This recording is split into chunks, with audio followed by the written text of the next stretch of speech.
Oh, Canada.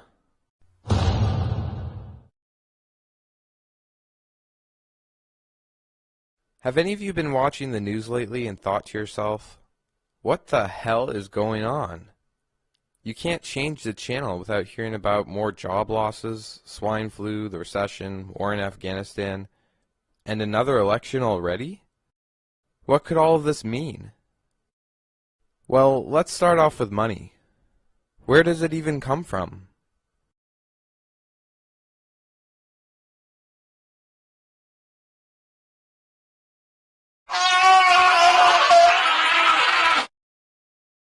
Where do I think it comes from? Like it's made?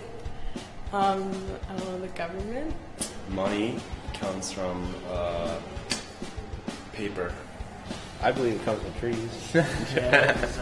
In the long run, I think it comes from trees. No, I believe money. I'm not 100% sure. I'm not certain. That's a trick question. Why? Well, it's actually an interesting question. First of all, money is prior to money. This is going to sound like a long answer, but I'm not quite sure I know the nature of your question. But let me see how I can handle it. Thank you. Prior to money, essentially trade. It's actually simple. Over 95% of our money is created by private banks. That means there's less than 5% of government-created money. Let's look at the differences between creating the money ourselves and borrowing it from private banks. Creating the money ourselves pretty much just costs the labor to print it and the hard work to back it up. While borrowing money from private banks can cost up to 10 times or more than the principal before it's paid. Don't believe me? I think that the problem isn't necessarily, in my opinion, that we issued that debt through a competitive bond process. The issue is that the level of spending that we engaged in was not appropriate, and we got into a situation where we spent too much. This is Canada's federal debt. From 1867 to 1992, we owed $423 billion. However, 91% of this debt is the result of interest on interest. And only 8% of the money was actually used on real things, like goods and services. But now we have to pay back over 10 times what we needed, simply because we borrowed from private banks instead of ourselves.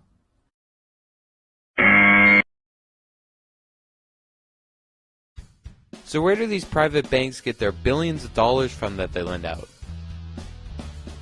Nowhere! They just write down a number on a piece of paper and lend it out as if it was money to families trying to put a roof over their heads, students trying to get an education, or governments looking to improve the country. Banks then get paid multiple times back with your hard work. Every time they issue a loan, they are creating brand new money. It never existed before you walked into the bank. So pretty much like you say, I go into a bank, I say, well, can I have like $10,000 to pay for my college? They say, sure, here, let me just go run this off the machine, and then you can pay us back with your hard-earned money. Right. That's exactly it. That's pretty crazy. They just get you to believe that they're lending you what's inside their vaults. But it couldn't be further from the truth. For instance, banks. Yeah, do banks have the amount of money that they have in reserve? The answer is no. There's about $50 billion of real cash in Canada. All the private banks combined only have $4 billion in their vaults, or what they call reserves. And yet they've lent out $1.5 trillion, which they then charge interest on. I think that the amount of money that's held in reserve in Canada, you're right, is pretty low. One of the reasons it's so low is because our banking system is as stable as it is. Okay. So what would happen if we simply wanted our money back? We would have a credit crisis, and the system would not be sustainable.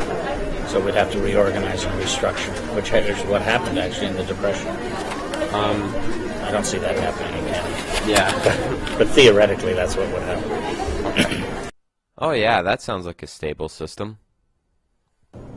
So isn't it a little bit fraudulent though if I were to walk into a bank and they give me a receipt I can redeem at any time, but it's only noticed that it would be called fraud if everyone came to the bank and requested their money? I'm going to answer your question, but then I want to go back to mine. Okay, because it really is. This is the huge change of the last 5 years. It's not fraudulent. It's not fraudulent because everybody understands it, but it is. No one really understands it. Well, okay. I mean, those who know about it, knew about it, so it was not fraudulent. I've talked to the teachers and MPs, even MPPs, and they had no idea that there was only $4 billion in the vaults, but over $1 trillion was lent out. Yep. Let me go back. Well, the fact that they didn't know it, they should have. But really, no one does. Well, should that be involved a little bit more before we start using money? That we should be told where it is, where it comes from? Well, no. Okay, so it's one thing to lend out money you just don't have. But how can you charge interest on nothing? And not just any kind of interest. Compounded interest.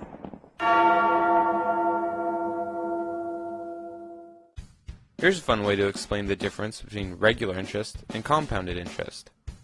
Imagine lending someone $1 at the time Christ was born, at let's say 6% interest. Ready? Go! To everything, turn, turn, turn. There is a season, turn, turn, turn.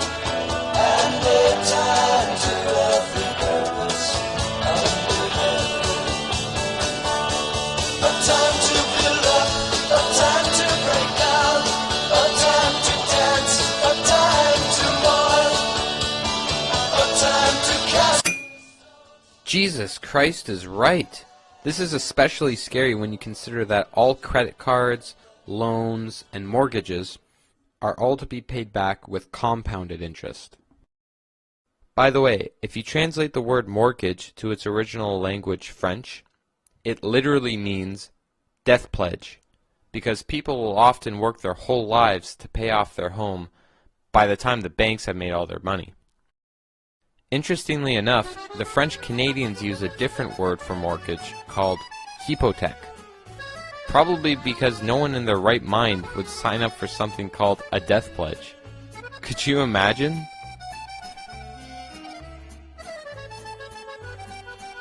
So coming back to our analogy on compounded interest, you can probably see why Jesus threw the bankers out of the temple in the New Testament.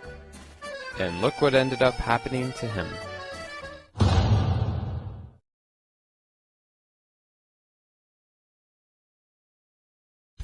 It's interesting how the operation of banks in Canada are all textbook examples of fraud, counterfeit, and theft. There was no fraud. People should have known, but there really is a problem, and that is that the people who knew didn't stop it.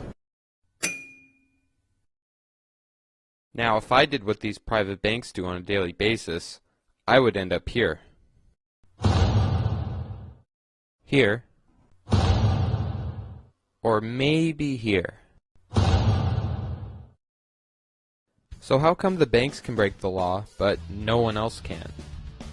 Well, it's technically not breaking the law when our elected officials create bogus legislation like what's contained in the Bank Act. It says that banks can lend out as much money as they want without having to have a single dollar. In 1991, there was legislation passed in the Bank Act that stated that reserve requirements for banks is completely nil. They don't need to have a dollar in their vaults to actually issue out money. Yeah, I don't know if I could agree with you on that. Well, maybe you'll agree with the Office of Jim Flaherty when they say there is no statutory reserve for banks in Canada. And not that they don't have no reserves, because they do, but according to the bank... You just take this, sir. Yeah. John Gray? Yeah, go ahead.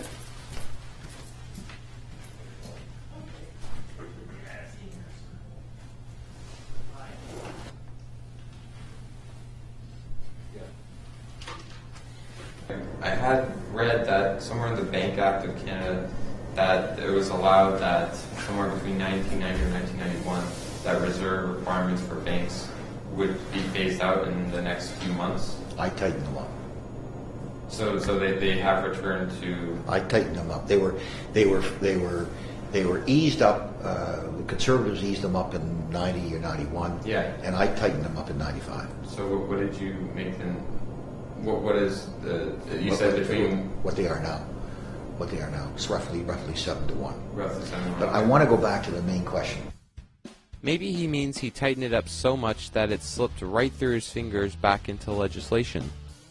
Because although there are other complex regulations that banks still have to meet, our government has given private companies the authority to break the law, which in turn is bankrupting the people and the government itself. And then when our government decides to so-called fix the mess that they created, they simply make cuts to all the programs that we'd like to spend our tax dollars on, and instead direct it towards an inescapable debt.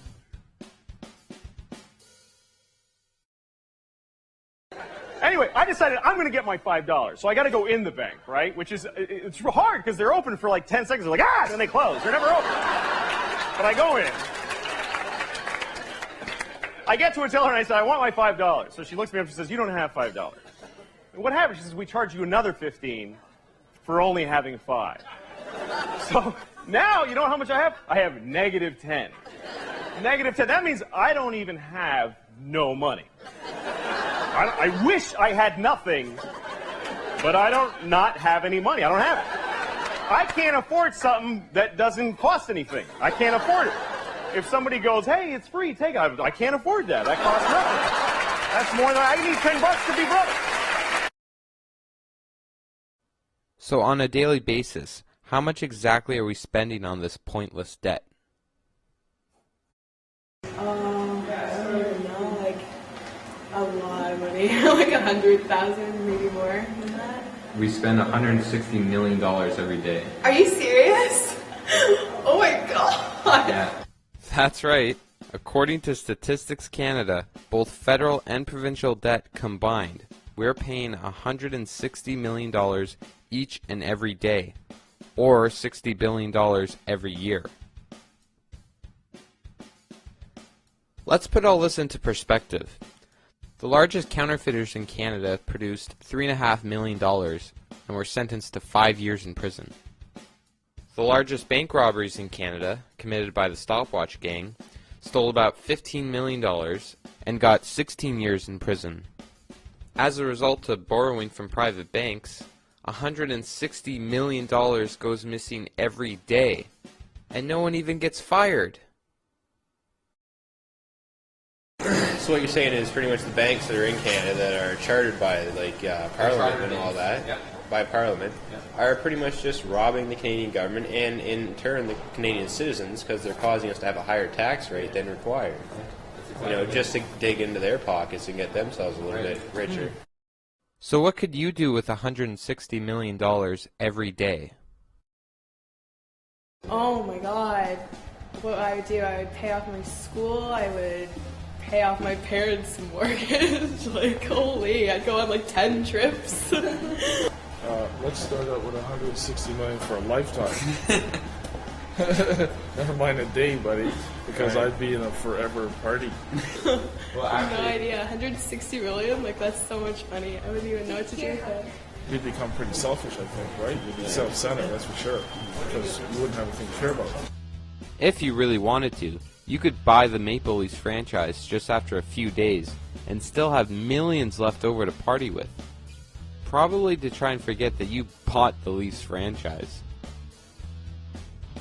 Or you could buy enough beer to keep the whole country wasted 24/7. I think we'd get a lot of votes for that. I got an idea. How about as an incentive to pay off the debt, we start stacking the payments with $100 bills and create a new national monument? Think about it. The CN Tower stands about a quarter-mile high. If we stacked our debt using $100 bills, we could create the first ever money tower, totaling 540 miles high. That would dwarf the CN Tower, and it may help with our space exploration. Talk about a tourist attraction. But let's not get over our heads. First things first, we have to change this picture. Because federal and provincial debt combined, we still owe about $800 billion.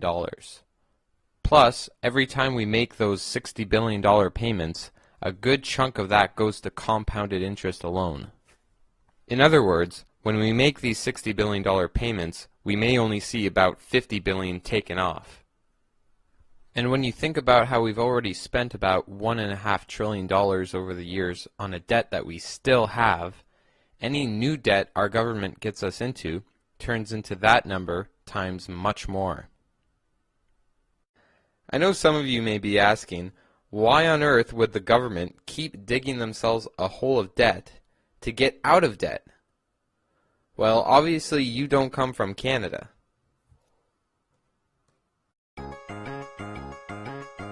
You see, in Canada, when we dig ourselves into a hole, we don't use anything innovative like, let's say, a ladder to get us out. No, we just keep using the same shovel that got us there in the first place. I guess we figure that since the Earth is round, we should get somewhere eventually. So, we just keep digging. Keep digging until we find ourselves in a whole new world. And even if it looks scary, we're told it's the only way. Is there, would you say, a fundamental problem? Is there an underlying problem in the monetary system, or is this the way it should be? No, I don't think there's an underlying problem in the monetary system. The credit is a good thing. Okay, well, how's the rest of the world doing then?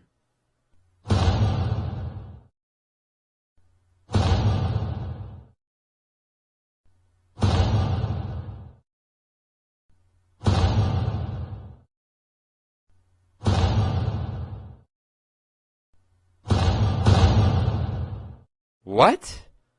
The Earth is $52 trillion in debt? To who? Pluto? Guess again.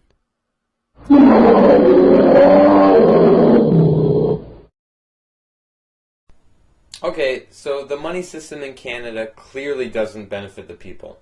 Why hasn't anyone told us about this? Once a nation parts with the control of its currency and credit, it matters not who makes that nation's laws. Usury once in control will wreck any nation. Until the control of the issue of currency and credit is restored to government and recognized as its most conspicuous and sacred responsibility, all talk of the sovereignty of Parliament and of democracy is idle and futile. Who are you? Well, I was only the 10th Prime Minister of Canada. Whoa. Well, you definitely won't hear any of our current politicians say something nearly that profound. Yes, and now I'm ironically on the $50 bills. That sucks, man. Tell me about it. Well, that's just one Prime Minister of Canada's thoughts on money. No big deal, right? The privilege of creating and issuing money is not only the supreme prerogative of government, but it is the government's greatest creative opportunity. The government should create, issue, and circulate all the currency and credit needed to satisfy the spending power of the government and the buying power of consumers. By the adoption of these principles, the taxpayers will be saved immense sums of interest, money will cease to be master, and become the servant of humanity. You too, Lincoln? For once, someone listened to what I said. Sorry, I just never read those statements in any school textbooks before. I made it clear that my greatest accomplishment as being president was that I killed the bank. And yet I too am ironically on the face of everything I was so passionately against. And then the private banks put your faces on their corrupt money? No offense, guys, but that's incredibly disgraceful. Especially after being assassinated. I'll say. I managed to escape. Right here, buddy.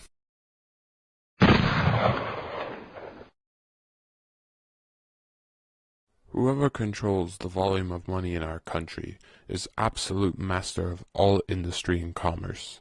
When you realize that the entire system is very easily controlled one way or another by a few powerful men at the top, you will not have to be told how periods of inflation and depression originate. Hey Garfield, weren't you president for only like 4 months?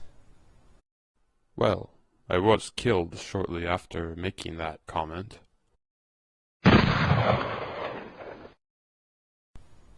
Oh yeah, good point. Well, anyone else? I myself prefer my New Zealand eggs for breakfast.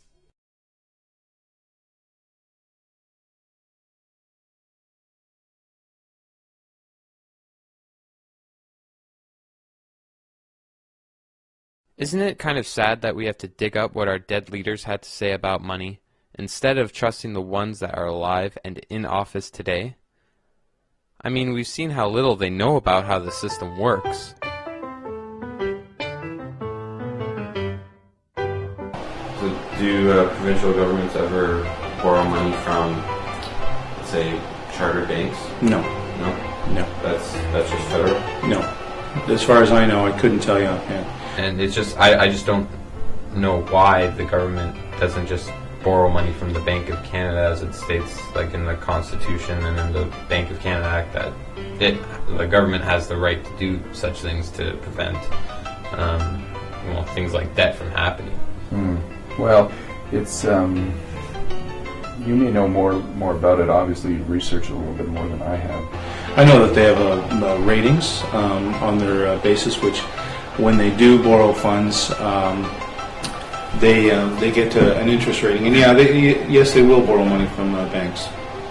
Now, Canada is like the fly in the ass of an elephant in terms of the overall importance in the world. Well, I'm not an economist. The Prime Minister is. Let's be clear about what the situation is. We have not been following the same policies as the United States. The economic and financial mess in the United States is disastrous. The policies have been irresponsible. We've made very different choices in Canada. We have a budget that's in surplus, not a budget that's in deficit.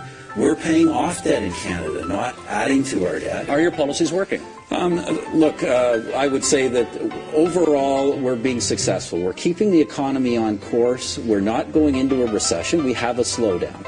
But we are not in the kind of economic crisis we have in the U.S.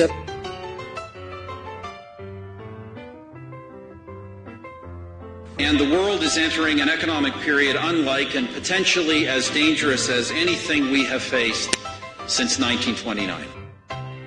What happened that me, normally a very staid banker, will lend you the money to buy a home that you don't think?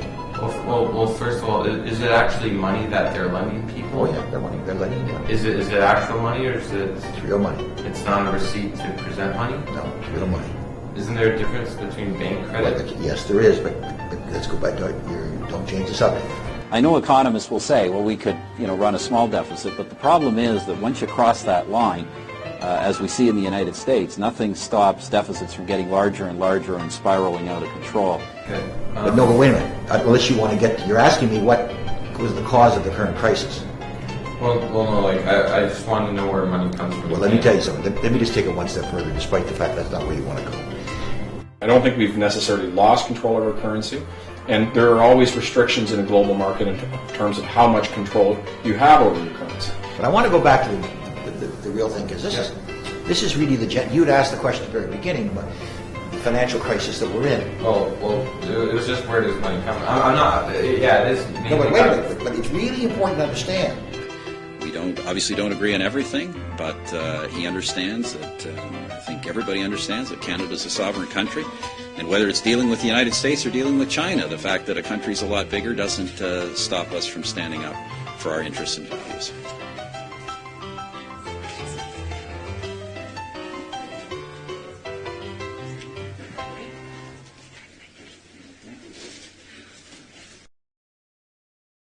Still need convincing about how ridiculous the monetary system is?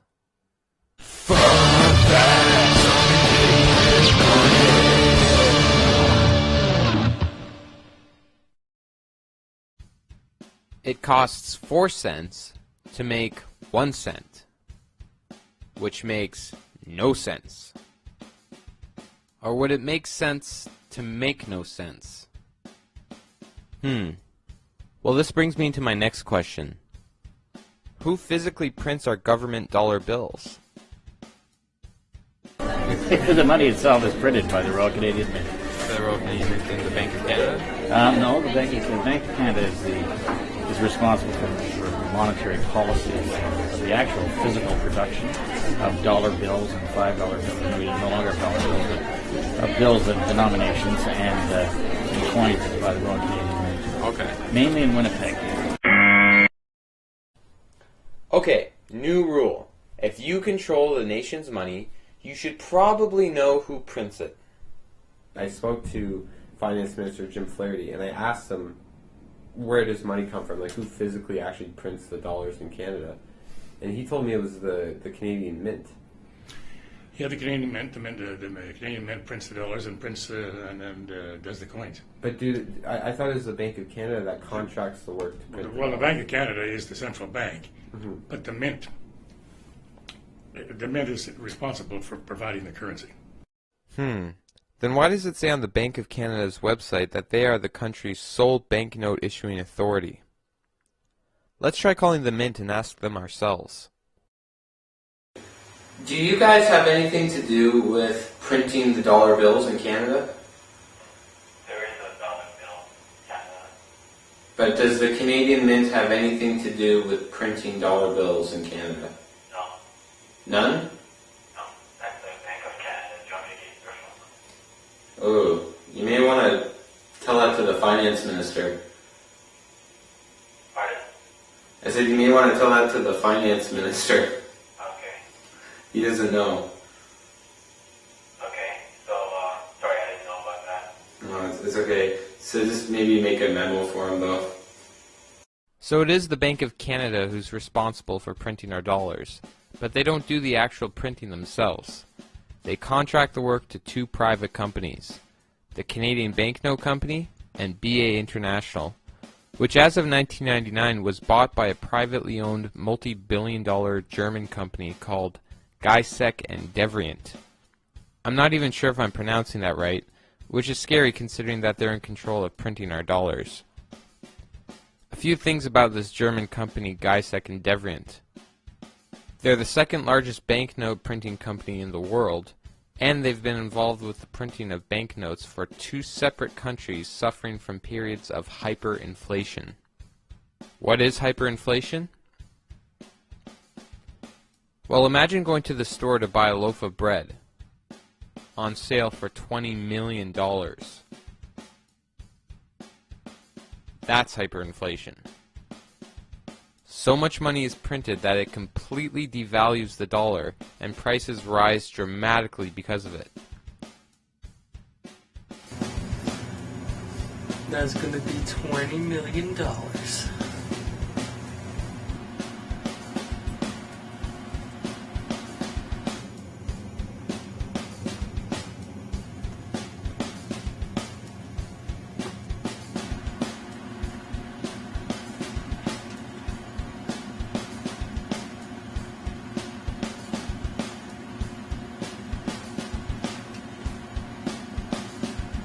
Okay, there's $20 million.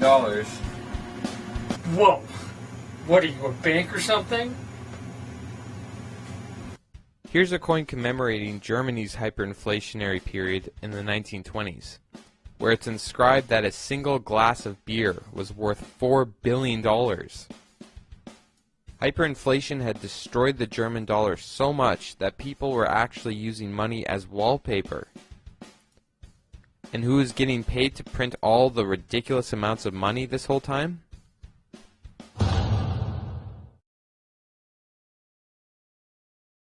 Or more recently, they were printing money for the country of Zimbabwe and their hyperinflated economy. At one point in the 1980s, the Zimbabwean dollar was actually worth more than the US dollar. But since the dictator of Zimbabwe ran his country into the ground and commanded the printing of trillions and trillions and now quadrillions of dollars backed by nothing, the conversion now is 12 billion to 1. In this photo, a few eggs are on sale for $100 billion. This guy right here is going to buy a burger and fries. So if you feel safe having millions or even billions of dollars in the bank, just remember that at a flick of a switch, the private banks can water your money down until it's worth virtually nothing. All it takes for them to do is keep printing money and everyone is poor. As for Gysek and Devrient, countries all around the world seemed outraged over the printing of all this money for Zimbabwe.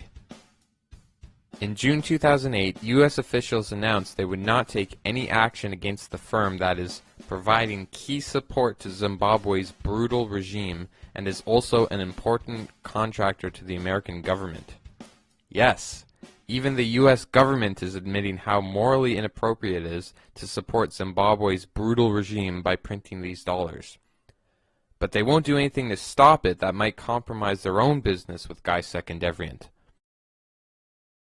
But hey, it's business, and in business there are no morals. You should all know that by now.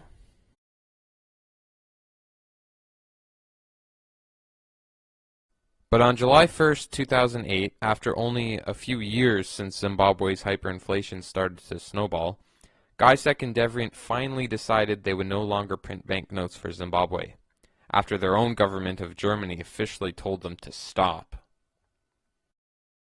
The reason for the sale to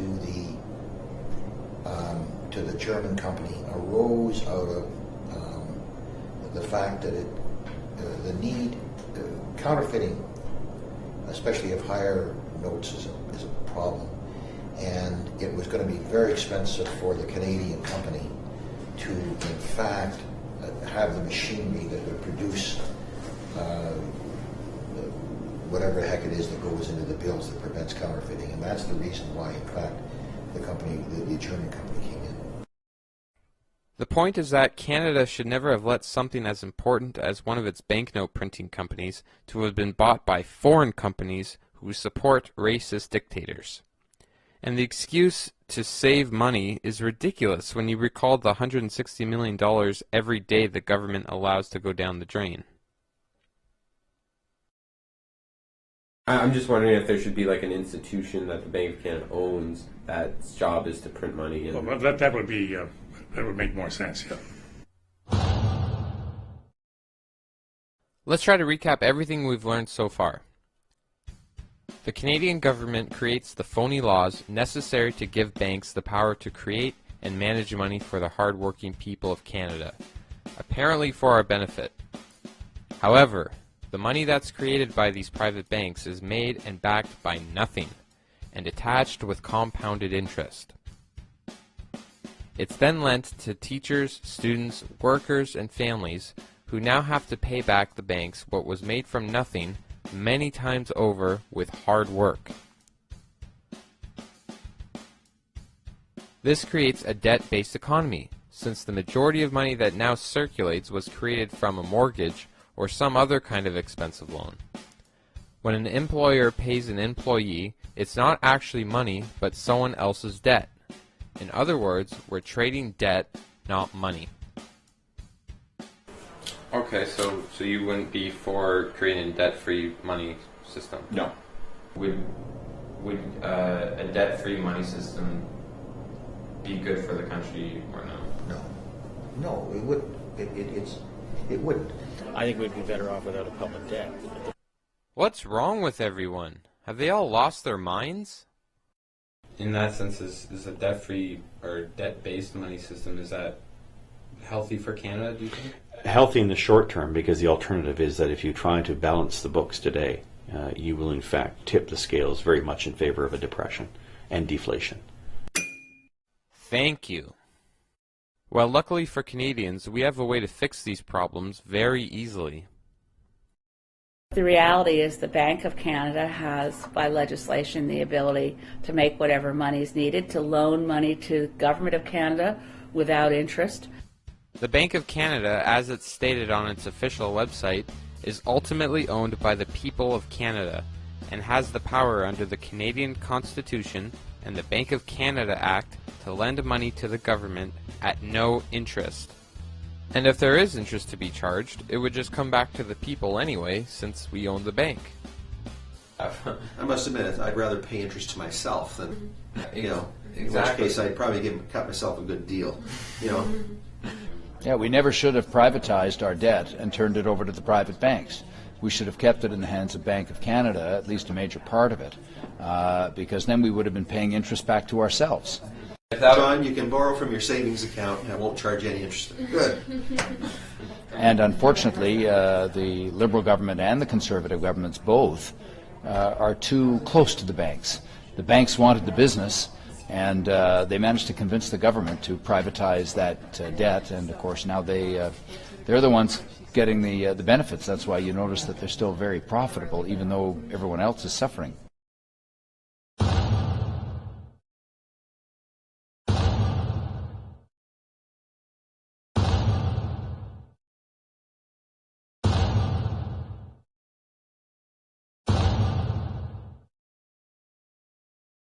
Here's a rough example about how money in Canada should work. The Canadian government realizes it needs money to help make the country work. So it creates the Bank of Canada, whose sole task is to create and manage money for the people. The government then creates what's called a treasury bond, which is simply an IOU, a piece of paper promising to repay the amount of money that it borrows. This IOU is then given to the Bank of Canada, who then creates the money the same way private banks do, out of nothing. But since it's owned and operated by the people of the country, there's no reason to charge any interest. The government can now distribute the money, which creates jobs. The people can now pool some of their money together and pay off the debt owed to the Bank of Canada, the People's Bank. After the first payment or so, since the Bank of Canada will have to pay its workers and fulfill its job to regulate money, our tax dollars will inevitably circle back into the country, so no new money is required to pay off the debt. And since there is no compounding interest, the debt will never grow, and we'll be able to pay it off very quickly. And once it's paid off, we'll be able to spend our extra hard work, time, and money on other things to help better the country. I don't need to hear the lecture. I know all of this stuff. Okay, well... Sorry, don't mean to be rude, but I don't, just ask me your question. Okay, well... And I'm not that knowledgeable on monetary policy, and the Green Party policies have not moved into have not yet adopted the monetary policy that some of our members would like, which is one which would say we should get rid of the loans that we owe commercial banks and transfer that to the Bank of Canada and pay it off with a Bank of Canada loan and then cancel the debt. Well, they both seem to know a lot about the monetary system to me. And yet last October in 2008, when the central topic in the federal election was about the economy, we made a decision to give priority to an issue dominating the news and people's concerns these days, the economy. So there will be an expanded debate on that. not one single mention was made from any one of the parties about the monetary system, even from the ones who clearly knew about it.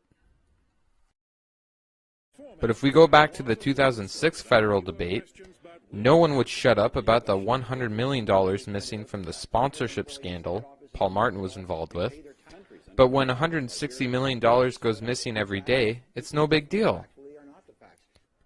Look, this is a mutual problem that every party should agree on fixing, and yet in the most important broadcasted debates prior to our elections, it's not even mentioned once. So coming back to the Bank of Canada, is there really any logical reason why we don't use it? What would make the government want to borrow money from private banks instead of the Bank of Canada? It should deal with the Bank of Canada, period. That's coming from a former finance minister and later prime minister. Let's compare that to Paul Martin, who shares the exact same titles. Does the prime minister or president of either Canada or America have the ability to create debt-free money? Absolutely. Absolutely. Okay. Because I was reading a quote but by. You got to ask the question: why don't they? Why don't they? Right. Why don't they? Because it's inflationary. Because it'll drive inflation through the roof. How's that? Well, here are my glasses. It's the only pair of glasses in the world. Okay, and I'm going to sell them for $1, right? And you have $1, and you don't have any money at all, or no, you have $10 and you don't have any money at all. These glasses are on sale for $1. Okay, so you both come to see me and you want to buy the glasses. I say, okay, fine. How much will you pay me? And you say, I can't pay any. I haven't got any money. So I turn to you and you say, well, fine. I'm the only buyer. I'll pay you $1. Right? Yeah. Okay. Let's say the glasses are on sale for $1 today, and you both have $10. Right? So you come to me and you say, and you both desperately want my glasses. So you say to me, I'll give you $1. And I say, well, okay, they were for sale for $1, but what will you give me? What are you going to say to me?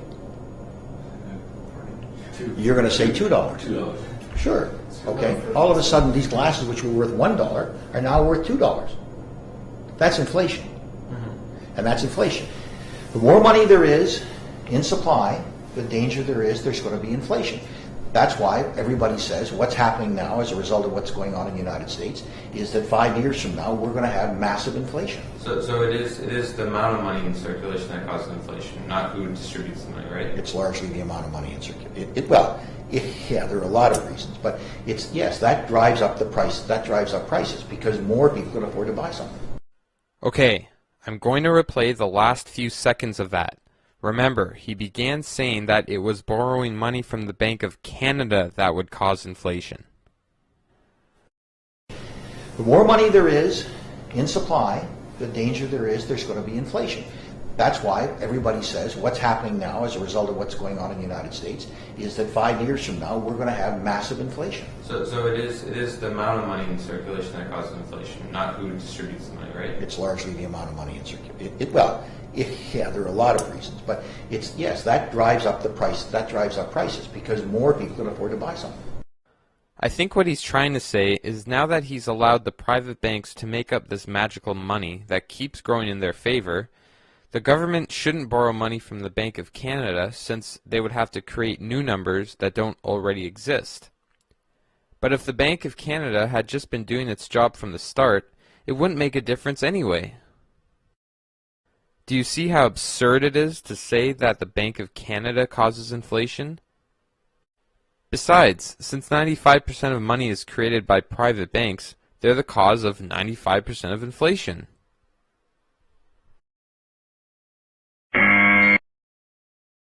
Because of the decisions made by prime ministers like Paul Martin, this is how money in Canada sadly works.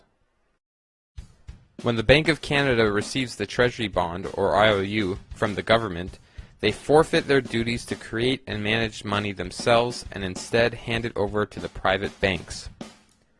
The private banks can now lend their debt-based checkbook money to the government. Compounded interest inevitably takes its toll. And this leads to unfair taxes on the people of the country who have done nothing wrong.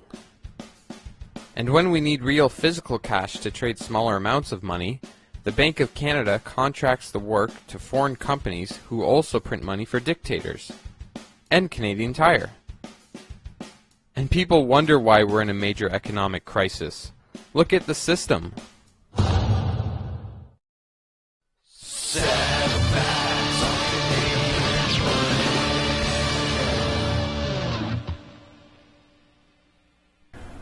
good news for Canadians is we're slow to get into this slowdown, and we will likely be quick to get out of it because our country basically is solid. We have a highly regulated industry that has been remarkably successful and has an enormous amount of stability and has a lot of federal controls in. We met with the chief economist from the Royal Bank, who said that the States is trying to move towards a Canadian banking system to give it more stability. Is the whole world on stupid pills? This much debt is nothing to be proud of. And now countries around the world, including the United States, want to emulate the Canadian banking system? They're in for a shock. Because the government's in debt, students are in debt, farmers, teachers, parents, artists, everyone. And a wise man once said, "Poverty is the mother of crime." Well, I guess I would look at it a little bit differently because the banks are publicly traded companies, and many of these banks, when you look at pension funds, RSPs, RESPs, things along those lines, the banks make money and then they pay it out to shareholders. It doesn't just, disappear. Well, $24 billion just disappeared from the Canadian pension plan. But that didn't stop David Denison, president and CEO of CPP, and his executives from pocketing millions of dollars in bonuses. Or how about the $40 billion that just disappeared from the Quebec pension company? People like to say, oh, the bad banks, they're making too much money. But it actually, in the big scheme of things, it's a good thing that companies make money. That's how the whole system is based. That's how people's retirements, their investments, that's how it works. So when our banks are doing bad, our pensions are at risk. And when our banks are doing good, our pensions are still at risk. Gotcha. Why don't we just fix the monetary system? I'm sure all the time, work, and trillions of dollars Canadians would save would more than compensate for the banks not screwing everyone over, just to maybe get a pension. And in return, the quality of life for Canadians would improve tremendously. We would have more time to spend with our families, more time for our hobbies, and all the other things we love in life. And if you're a workaholic, you'll be glad to know that you'd be receiving more rewards for your labor since we won't be slaving over usury debts anymore. From what you're saying is that we could have the country that is the most highly advanced country in the world because we wouldn't have it then if we took these issues into consideration and tried to make some changes. That's right. And if your concerns are for the environment or underprivileged countries, imagine the differences you'd be able to make with billions of more tax dollars a year going to that cause. But the reality is we're a sinking ship. So how on earth can we save others if we can't save ourselves? If I were running this country, I think you could pretty much say to the banks, well, we're not paying you back. Like, if you don't like it, get the f*** out of the country. Yeah. So where am I going with all of this? Well, if we take a look at the preamble from the Bank of Canada Act, it states that the bank exists to regulate credit and currency in the best interests of the economic life of the nation. But since we own the bank, and it obviously isn't operating in the best interests of the nation or its owners, there's clearly a conflict of interest, and this needs to be looked at very seriously. Because every country uses the same sort of banking system, and this system is bankrupting all the countries that use it, the governments of the world are surrendering themselves to the international banking institutions. The World Bank, IMF, and BIS. These institutions have a history for supporting dozens of military dictatorships with billions of dollars in loans, and also wreak havoc on developed and underdeveloped countries, including our own. So, for instance, why do we have a healthcare crisis now? We have a healthcare crisis in 2009 because in 1994, the International Monetary Fund wrote a report to the Government of Canada that said, and at that point we were in debt. Remember, this was right before Paul Martin's slaying of the deficit. So yeah, it would be like 600, 500 billion. It was, and the IMF's report was, okay, Canada's not, we're not saying you're a basket case, but our view of your financial viability, and that of course translates into how the bond raters in New York take our financial viability. We would think, we think you'd do better if you did the following things. Stop student bursaries and convert them to interest-bearing student loans. Cut the CBC, cut the NFB, cut via rail, reduce the number of hospital beds you've got. Now, all of those things happened. There was never any democratic debate about it. We lost 20% of our hospital beds in Canada in the year and a half after the IMF report to the Government of Canada. But nobody even really knows it happened.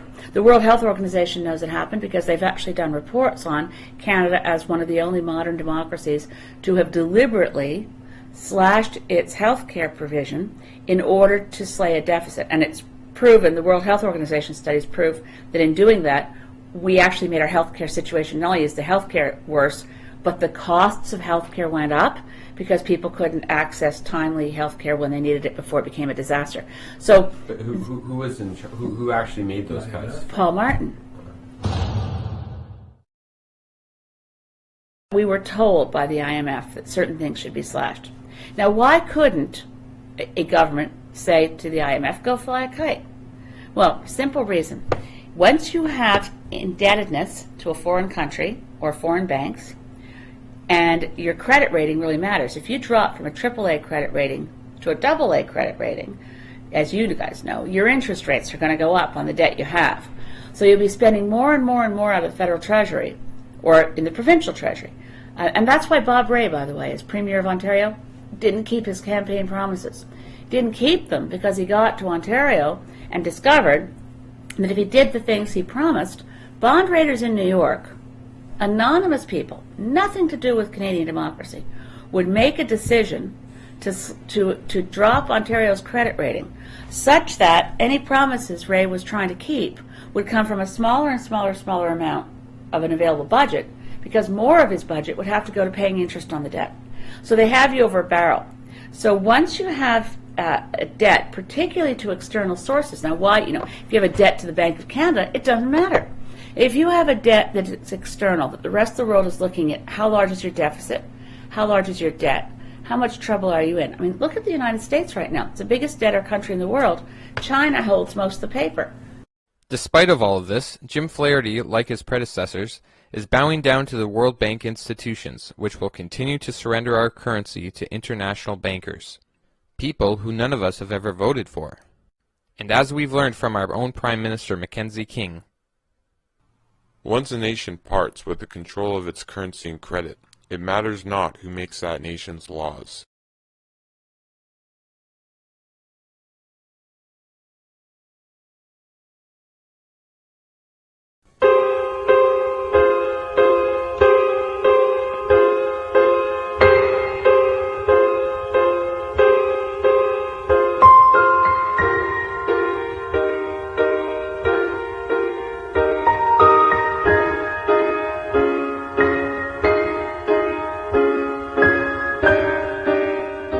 It opened its doors in 1935, March the 11th, 1935, and immediately the Bank of Canada then started printing real legal tender that was printed on behalf of the people, and they started to end the depression of the 30s by sending out checks of legal tender then to the farmers across the West or to various places where people needed workers to pay the workers. In my own experience, I know that my dad was getting $20 a month for grading a roadside, and this was real legal tender. And the depression in Canada started to come to an end at that point. So that was 37, 38.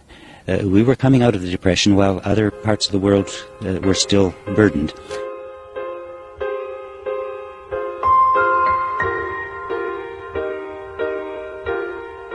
During the war years, we actually created the third largest navy in the world. This was by putting everybody to work. And money represents what people create. Of course, we were destroying so much of what we were creating, but nevertheless, because we were using our own money, we did not go into any great national debt.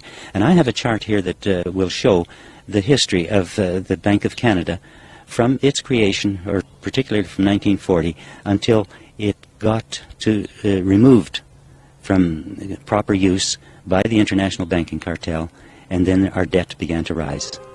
Now, this is my history, actually, of my life. I was born in 1928, and I recall the Depression years, and the Bank of Canada was created, as I said, in 1934.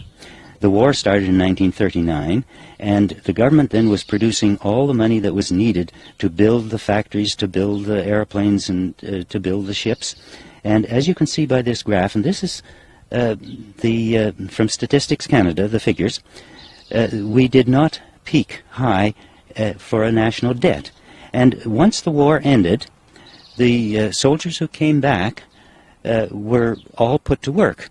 They were either given a university education, free tuition, or they were given a VLA, which is a Veterans Land Act grant, to go into business or start a farming.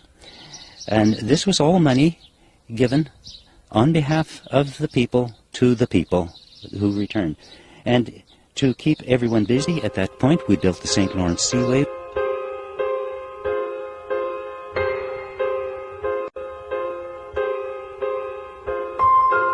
We built the Trans-Canada Highway. We built the railways. We did own the CNR at that time, and it was our national railway.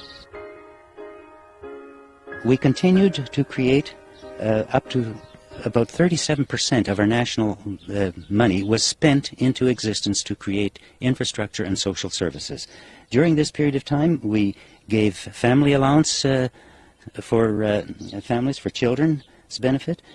We built up the colleges. We brought in old age pensions, and we brought in Medicare.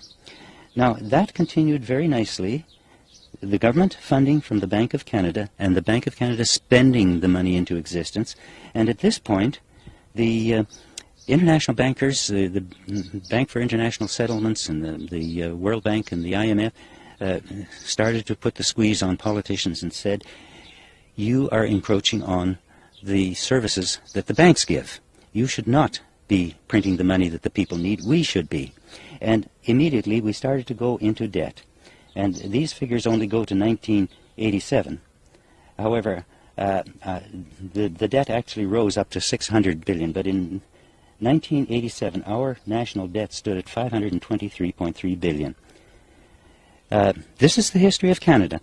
Now, from here, there were no food banks in Canada that I knew of. There were no homeless people. Lotteries were illegal. We didn't have to have runs to finance medical care or cancer research. Canada thrived through those years. We also set up Canada as a peacekeeping nation during those years.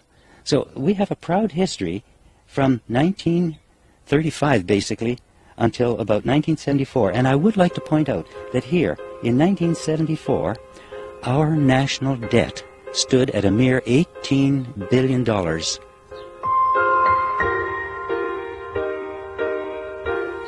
During this period of time, a lot of Canadian companies could be self-financing. Once the international bankers began to get control of policy through government, get control of government, the international bankers, the private banks, encouraged expansion of Canadian-owned industries. Oh, you can borrow from us. And the process of putting nations, putting corporations, putting companies, putting peoples into debt began. And from that point on, the encouragement was, well, borrow from us. No one seemed to realize that when they borrowed from a private entity like that, that was not real money, that was putting your own assets at risk. And as a result, we lost the Canadian National Railways through this, and Canadian National Railways was just such an incredible railway system. It just crisscrossed the country in more ways with spur lines than our highways are today, and they serviced the people. But that was got rid of, and so goods and services now are transported by truck rather than rail, and we do not own Canadian National Railways anymore. The only thing Canadian about it is that it's still called Canadian National Railways.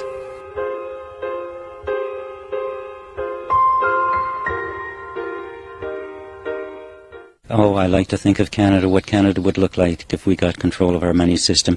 We would not sell any schools to finance education. We would build more schools. We would get smaller classes. We would build the best educational tools and install them into the schools so that people understood, our children grew up understanding what a rich land we are and understanding principally what qualities of life they can have if they get the benefit of their labors through life. We would have no unemployment. We would have lots of holiday time, but we'd keep everyone working, and everyone would be producing according to their own natural inner creative abilities. And yes, we'd recognize that there are some people who haven't been as fortunate as others with their mental abilities, but there is a place for everyone, and we would find that place, and we would be a happy, happy land. We would not exploit territories for profit.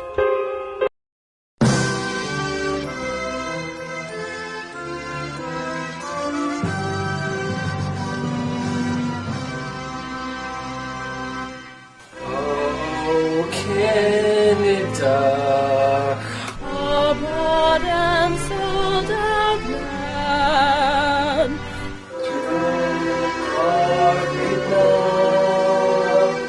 And all our banks command. With glowing hearts we see thee fall from true morality. From far and wide, oh Canada, We've lost our sovereignty. we ain't free to take, baby. God keep our land. Hopefully debt-free. Oh, Canada, we have no dignity.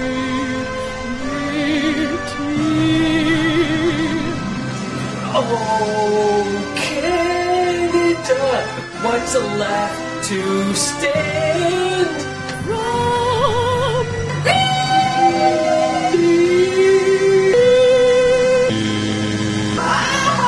yeah.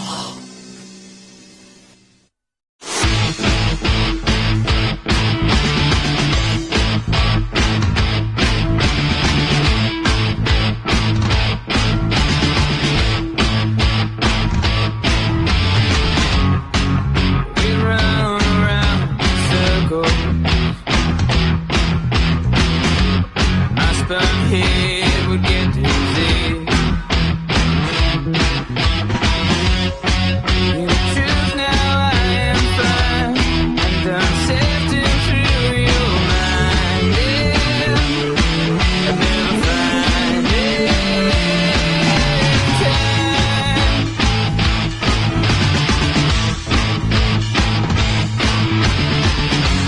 Seems like every time we talk, we know we're fine without eyes open. When we roll it around and away, searching for the words to say, there ain't no need to let it hear. We didn't know we couldn't have it all. We didn't know when not to talk. We didn't know we couldn't bottle lightning. No, I'm not frightened tonight. The timing of it's right. Contemplate the thoughts one wants to find. Standing for life, a deep recorded line.